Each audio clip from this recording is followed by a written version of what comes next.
Bienvenidos a nuestro estudio de Gálatas, un estudio inductivo, con el pastor Víctor Manuel Buitrago. Gálatas, la carta de la libertad cristiana. Esta fue la carta que separó definitivamente al cristianismo del judaísmo. Y lo lanzó a una carrera de conquistas misioneras. Bienvenido.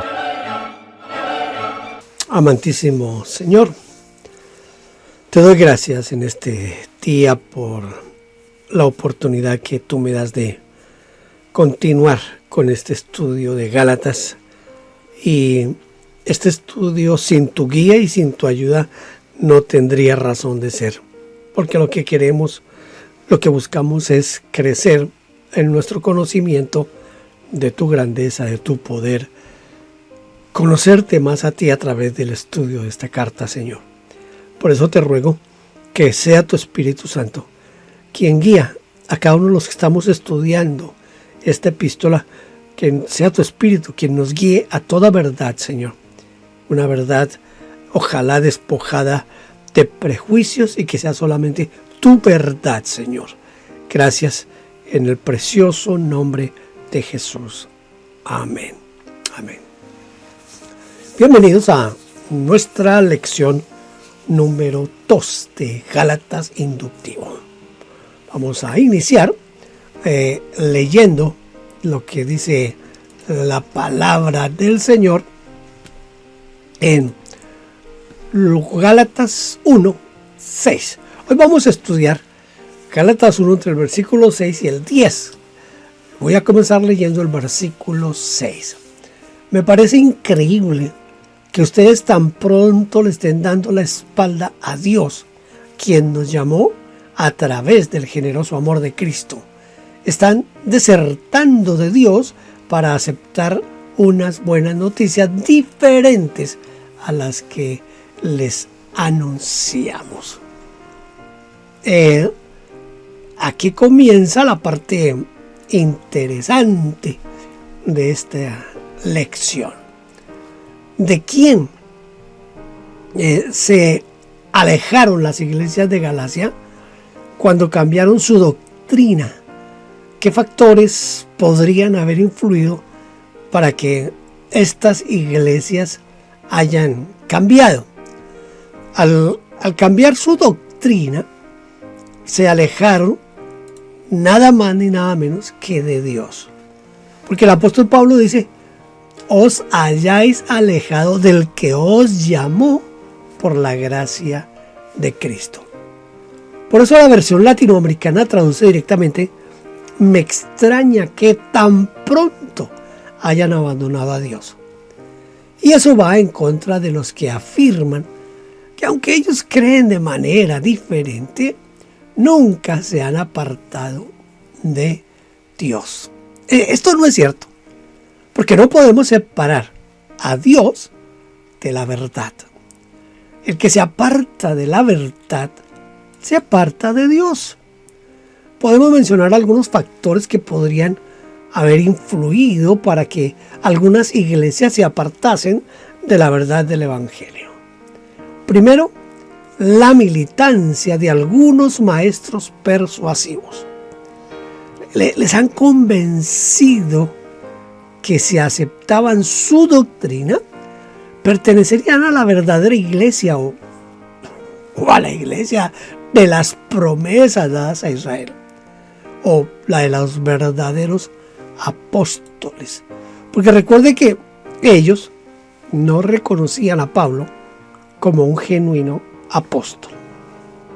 En segundo lugar, otro factor podría ser el lazo de amistad que tenían entre sí. Mire, ocurre muy frecuentemente cuando una persona se va de la iglesia, que sus amigos y los más cercanos, esos que se identifican con él y lo siguen, y lo que ocurre a ese nivel personal se convierte en algo que ocurre a nivel corporativo. Por esa razón, en muchas iglesias se dan las divisiones, porque hay alguien que, sin tener la pasión por las almas, decide un día hacerle el cajón al pastor. Y para hacerle el cajón al pastor, entonces comienza a minar poco a poco lo que el pastor hace o dice. Voy a darle un ejemplo. En la iglesia donde yo pastoreaba, un hombre que era el que supuestamente dirigía al grupo de música, no entiendo por qué él de pronto quería ser como el que gobernaba todo en la iglesia. Un día, él habló con un pastor que había sido pastor de él muchos años atrás y le ofreció que fuera el pastor de la iglesia. Entonces, el pastor, no sé si ingenuo, hoy creo que nunca fue ingenuo en el asunto, él vivía en otro país. Entonces, el que dirigía la música en la iglesia, para poder traer a ese otro pastor, él tenía que, lógicamente, sacarme a mí de alguna manera. Él comenzó a trabajar poco a poco a los más amigos. Comenzó con los paisanos, porque había varios del mismo país en la iglesia. Entonces comenzó a trabajar con los paisanos.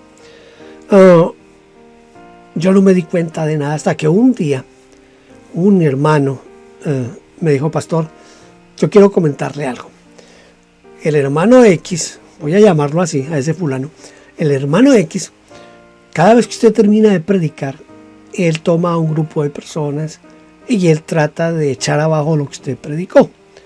Hoy vino y habló conmigo y trató de ponerme en contra suya.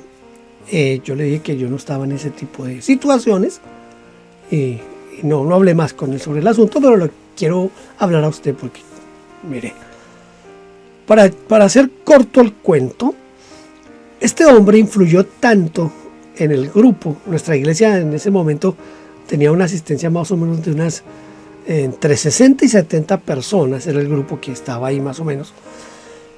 Y él logró influenciar a más de 30 personas. Bueno, como 35. Un día, él dijo que Dios lo había llamado a comenzar iglesias y arrancó con los 35 que ya tenía convencidos. Y le escribieron al pastor que estaba en otro país que ellos tenían 60 familias y que viniera a pastorearlos, y le mandaron los pasajes y lo trajeron y comenzaron su iglesia con el famoso pastor que trajeron de otro país. Eso fue un golpe duro para nosotros, porque imagínense que un domingo de tener más o menos un grupo de 70 personas, al siguiente domingo había aproximadamente 25 personas nomás. Y estábamos sin música. Sin música. ¿Qué es lo que está diciendo aquí el apóstol Pablo en esta carta? Que hay algunos que utilizan esa ascendencia que tienen sobre la gente para engañarlos, para llevarlos a inclusive hasta errores doctrinales, porque eso es lo que hacen a veces. Entonces ese es otro factor que se podría dar aquí, que es ese factor de la amistad. En tercer lugar, también podríamos mencionar el problema de la comunicación con su fundador.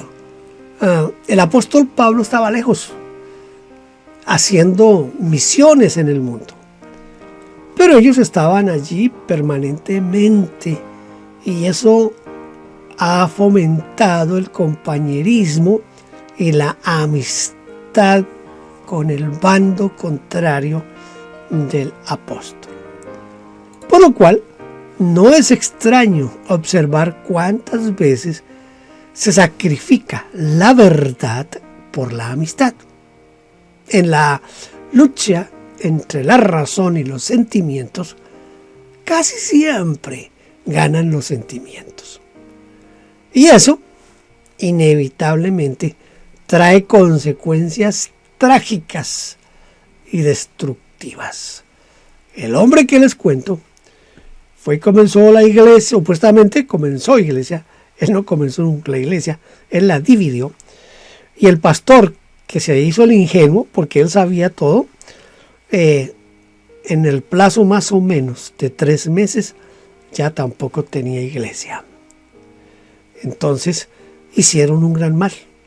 Yo no sé qué fue de los que asistían en ese tiempo, si están hoy sirviendo al Señor en alguna iglesia, pero eso es lo que pasa. Estas iglesias habían abrazado la fe cristiana hacía ya mucho tiempo. Entonces, ¿a qué se refiere con la frase estoy maravillado de que tan pronto os hayáis alejado? Las evidencias internas de la epístola, como por ejemplo su teología madura y desarrollada, nos indican que transcurrieron varios años desde su conversión, y esto se confirma porque esta carta fue escrita después del segundo o tercer viaje misionero de Pablo. Por lo tanto, cuando leemos estoy maravillado de que tan pronto os hayáis alejado, se refiere a no un cambio inmediato después de su conversión, sino a la rapidez en abandonar los fundamentos de la fe cristiana. Pablo estaba sorprendido del cambio que tuvieron las iglesias sin un proceso y sin discutir a fondo los grandes temas que plantea. Voy a leer ahora en Gálatas capítulo 1, versículo 7. Gálatas capítulo 1, versículo 7. En realidad no hay otras buenas noticias, sino que hay algunos que los están confundiendo. Ellos quieren cambiar las buenas noticias acerca de Cristo. Otras versiones hablan de que no hay otro evangelio, que no hay sino un solo evangelio. Yo supongo que aquí tomé la versión, supongo que es la palabra de Dios para todos, para leer este pasaje, pero en la Reina Valera 60 dice que es otro evangelio. En realidad no hay otro evangelio. No hay otro evangelio, desde luego que no hay otro evangelio. Sería terrible que hubiera otro evangelio, ¿verdad? Entonces, la gran pregunta es, aunque no hay otro evangelio, Pablo llama evangelio diferente u otro evangelio a dos hechos que estaban ocurriendo en las iglesias. ¿Cuáles eran esos hechos que estaban ocurriendo? Mire, dos hechos estaban evidenciando el surgimiento de otro evangelio. En primer lugar, había desaparecido la paz en la iglesia. Hay algunos que os perturban, dice Pablo. La palabra que emplea aquí el apóstol Pablo, que es tarazontes, que significa molestar, perturbar, inquietar, alborotar, espantar, asustar, conmover y agitar. Por ejemplo, cuando se agita el agua, los que traen una doctrina diferente utilizan casi siempre los mismos argumentos. Si no haces esto, perderás la bendición de Dios. O estás fuera y todas las cosas te saldrán mal. Y hay varias formas de amenazar, incluso con el castigo eterno. No sería extraño que hayan cambiado su doctrina bajo sentimientos de culpa y preocupación, incluso el miedo. El segundo hecho fue la perversión del evangelio. Dice Pablo, quieren pervertir el evangelio de Cristo. La palabra pervertir puede traducirse también por tergiversar, transformar, cambiar. Estos dos hechos empujaron a las iglesias de Galacia, las empujaron rápidamente hacia un camino diferente al que con el cual habían iniciado. O sea, fue algo bien. Son los hechos que a veces uno no entiende por qué después de tanto trabajo, las cosas no salen como debieran salir. Pero se cuenta que eso pasa desde el mismo inicio de la iglesia. Estamos en el tiempo del apóstol Pablo y ya se suceden este tipo de cosas terribles en la predicación del evangelio. Voy a leer Gálatas 1, versículos 8 y 9. Pero ojo, si nosotros o un ángel del cielo les anuncia otras buenas noticias diferentes a las que les anunciemos, que Dios lo condene. Lo dije antes y ahora lo repito. Si alguien les anuncia otras buenas noticias diferentes a las que ustedes han aceptado, que Dios lo condene. Que Dios lo condene. Aquí esta parte es bien interesante en el sentido de usar el término anatema. El término anatema. ¿Qué significa la palabra anatema? Note que la versión que leí no habla de anatema, sino de condena, que Dios lo condene. La Reina Valera del 60 nos habla del anatema. La palabra anatema viene del griego anatsema. Viene de ese griego anatsema, que significa maldito o que está bajo maldición. Al principio, esta palabra era utilizada para referirse a alguna cosa apartada o separada para Dios, como por ejemplo una ofrenda, porque en su origen simplemente era poner aparte, algo así como la palabra santo, poner aparte. Luego, poner bajo maldición, ¿sí? Porque esto de poner bajo anatema era poner algo aparte para ser destruido o quemado. Era para quemarlo. Ya fuera un animal, una ciudad, una persona, bueno, en fin. En Levítico 27-29 dice lo siguiente: ninguna persona separada como anatema podrá ser rescatada indefectiblemente, ha de ser muerta.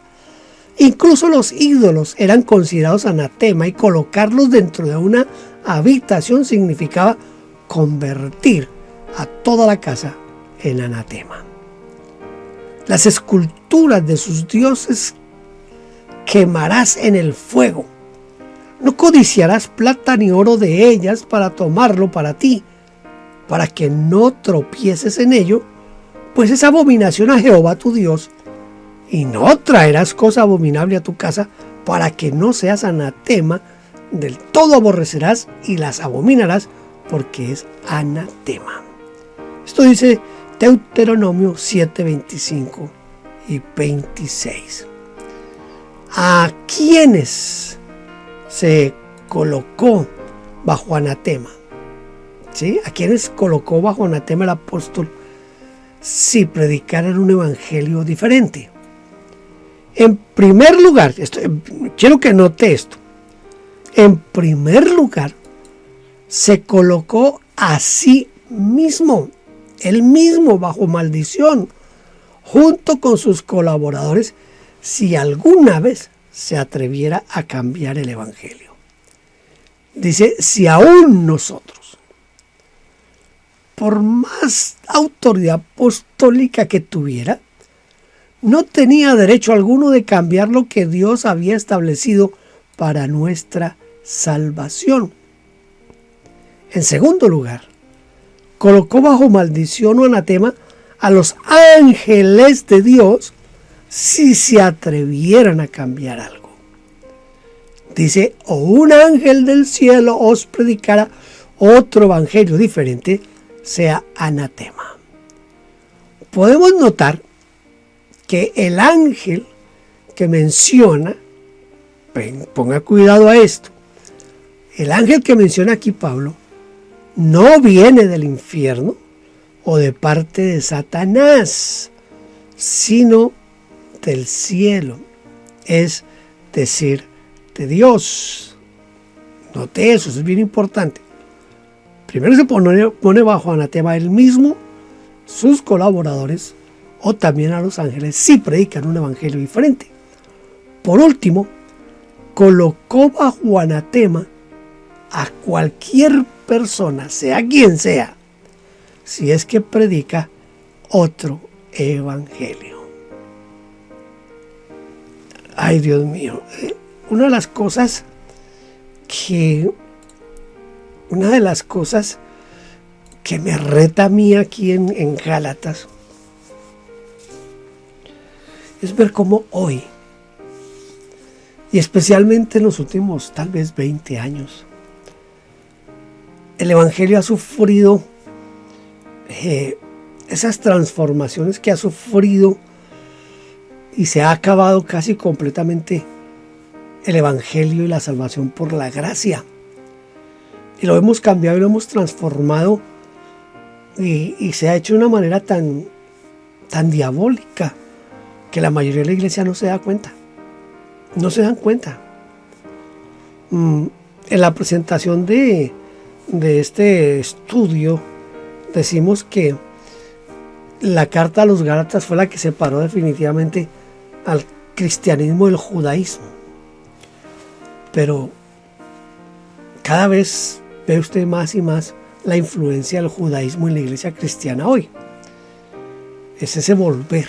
Son como ciclos que se repiten. No sé si aquí quedaría bien aplicar lo que dice Eclesiastés. Nada de nuevo bajo el sol, lo que ayer fue, hoy es, y seguramente mañana será. Y esto de las doctrinas que tergiversan y cambian el evangelio no es nuevo, en realidad no es nuevo. Y eso da tristeza. Gálatas 1:10. Por lo que acabo de decir, piensan que estoy buscando la aprobación de la gente o de Dios, o que trato de quedar bien con la gente. Pues si quisiera agradar a la gente, no sería un siervo de Cristo. La relación aquí de Pablo es una relación de que nosotros tenemos que poner por sobre nuestros intereses, nuestros deseos, nuestros sueños, tenemos que poner el evangelio de Cristo Jesús. En 1 Corintios, en el capítulo 10, en el versículo 33, el apóstol Pablo escribió: como también yo en todas las cosas agrado a todos, no procurando mi propio beneficio, sino el de muchos para que sean salvos. Pero aquí en Gálatas está diciendo: si todavía agradara a los hombres, no sería siervo de Cristo. Es una contradicción, hay una contradicción aquí el apóstol Pablo con lo que le escribe a los Corintios y con lo que escribe aquí a los Gálatas. ¿Qué podremos decir al respecto de esto? Uno de los principios para una correcta interpretación bíblica es el de explicar un texto dentro de su contexto. Y en el contexto de los dos versículos citados es completamente diferente. Es decir, hay un contexto en uno y hay un contexto en el otro. Quiere decir que lo que él dice en Corintios está bajo un contexto y lo que él dice aquí en Gálatas está bajo otro contexto. El tema en la primera carta de Pablo a los Corintios se refiere a tener una conducta prudente con diferentes clases de personas para que no se escandalicen de nosotros. Que aunque no se nos prohíba nada y tenemos libertad de hacer lo que queramos, algunas cosas conviene que no las hagamos. Otras sí se podrían hacer. Dice Pablo, todo me es lícito, pero no todo conviene. Todo me es lícito, pero no todo edifica. Esto dice 1 Corintios 10, 23. Y no seáis tropiezo ni a judíos, ni a gentiles, ni a la iglesia de Dios, como también yo en todas las cosas agrado a todos, no procurando mi propio beneficio, sino el de muchos, para que sean salvos. En cambio, aquí en Gálatas, capítulo 1, versículo 10, es la defensa de la pureza del Evangelio y la gracia de Dios. Los judaizantes acusaron a Pablo de rebajar las demandas del Evangelio. ¿Ah? Usted está dando un Evangelio muy fácil, hermano. ¿Cierto? Dice que Pablo rebajaba las demandas para que entrar al reino de los cielos fuera demasiado fácil y no exigirles que se circunciden y guarden la ley de Moisés.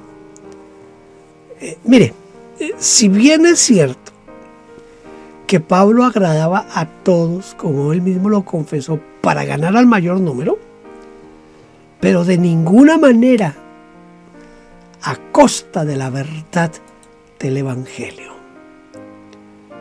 Y por defender esta pureza, la pureza del Evangelio, él fue perseguido y fue resistido tanto de parte de los judíos como de los cristianos judaizantes. Esto, siempre que usted predique contra el judaísmo en la iglesia, usted va a encontrar pastores que, voy a usar un término que utilizábamos en mi casa, se enranchan en su verdad, en su defensa de judaizar la iglesia, y tienen 10,000 argumentos y no quieren cambiar. ¿Sabe que yo he perdido el saludo de algunos de mis compañeros de ministerio? Porque he predicado muy seriamente contra judaizar la iglesia. Por eso el apóstol Pablo hace la pregunta: ¿busco ahora el favor de los hombres o el de Dios? Él tenía bien en claro que como Cristo no se agradó a sí mismo, también nosotros debemos de hacer lo mismo a favor de los demás. Pero, por otra parte, vemos que Cristo no agradó a los fariseos y saduceos, a quienes llamó hipócritas y sepulcros blanqueados, porque ellos también habían cambiado los mandamientos de Dios por la tradición. Ni Jesucristo ni Pablo toleraban que la verdad de Dios sea pervertida.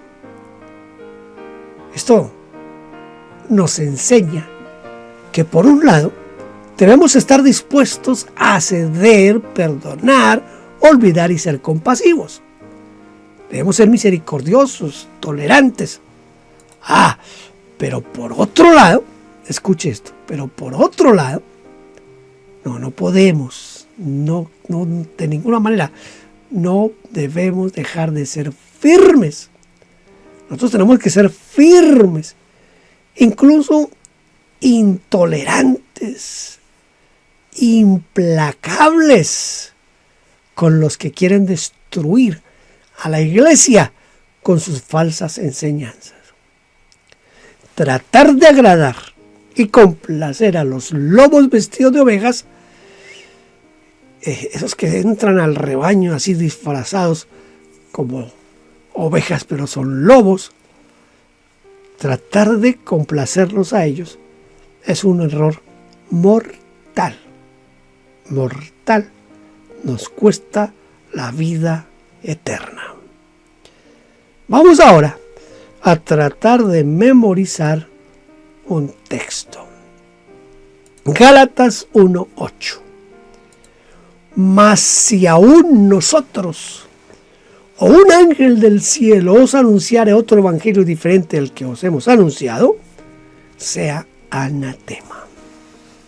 Sea anatema. Yo tengo una pequeña anécdota con este texto bíblico. Un pastor en una iglesia rural predicó un día. Era un tiempo de ese pentecostalismo fanático. Y entonces predicó en una iglesia rural que las mujeres que utilizaban pantalón o slack era prenda de hombre, que se iban a ir al infierno, porque Deuteronomio 22:5 decía que el hombre no vestía ropa de mujer ni la mujer ropa de hombre. Habló contra la pintura en las uñas, en los ojos, cortarse el cabello. Todo eso era del diablo y todo eso hacía perder la salvación. Eran tiempos de predicar de eso, y él predicó con mucha enjundia, diría mi mamá, un mensaje de gritos y de eso. Y un campesino que le gustaba hacerlo, él tenía sus grabadoras grandes, grabó la predicación. Bueno, grababa muchas predicaciones. Con los años, quizás 20 años, 25 años después, este pastor que predicó eso ahora es un directivo nacional. Entonces, en esa iglesia se presenta un conflicto con el pastor que estaba en ese instante ministrando.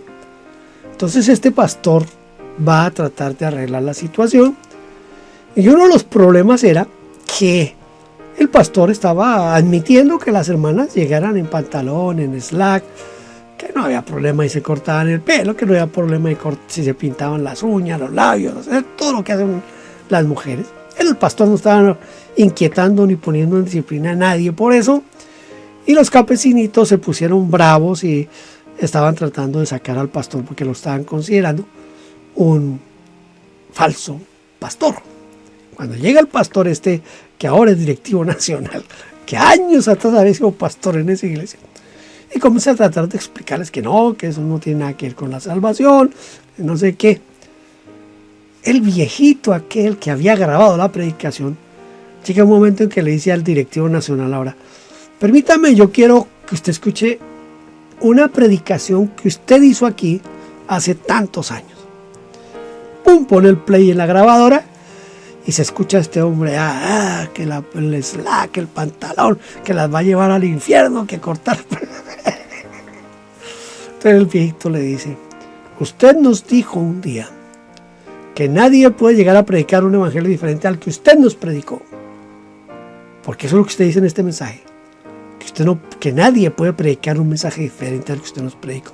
Y que si alguien predica un evangelio diferente al que usted está predicando aquí en esta predicación, en este cassette que tengo, si alguien predica diferente, debe ser anatema.